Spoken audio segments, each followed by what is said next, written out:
حضرت ابو یحییٰ صہیب بن سنان رضی اللہ عنہ سے روایت ہے کہ رسول اللہ صلی اللہ علیہ وسلم نے فرمایا، مومن کا معاملہ بھی عجیب ہے، اس کے ہر کام میں اس کے لیے بھلائی ہے، اور یہ چیز مومن کے سوا کسی کو حاصل نہیں۔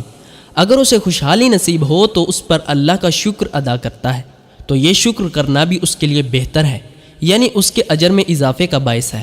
اور اگر اسے تکلیف پہنچے تو صبر کرتا ہے، اور یہ صبر کرنا بھی اس کے لیے بہتر ہے، اور صبر کرنے سے بھی اس کے نامہ اعمال میں نیکیوں کا اضافہ ہوتا ہے۔ مصائب و مشکلات انسانی زندگی کا لازمی حصہ ہیں، کیونکہ دنیا انسان کی آرام گاہ نہیں بلکہ یہ مسافر خانے کی حیثیت رکھتی ہے۔ لاکھوں انسان سکون کی تلاش میں دار آخرت کو سدھار گئے۔ دنیا اسی طرح ختم ہو رہی ہے اور ختم ہو جائے گی۔ دنیا میں دو طرح کے انسان آباد ہیں، ایک فرمانبردار مومن اور دوسرے منکر۔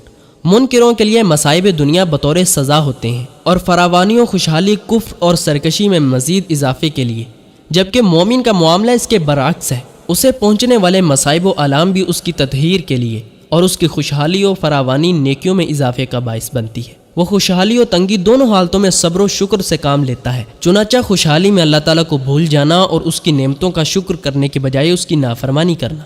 اسی طرح تکلیف اور مصیبت کے وقت صبر کی بجائے اللہ تعالیٰ کی قضاء و قدر پر برہمی کا اظہار اور گلے شکوے کرنا مومنانہ شیوا اور کردار نہیں ہے۔ چنانچہ ہمیں اللہ تعالیٰ کی نعمتوں پر شکر کرنا چاہیے اور مصیبتوں میں صبر کا دامن نہیں چھوڑنا چاہیے۔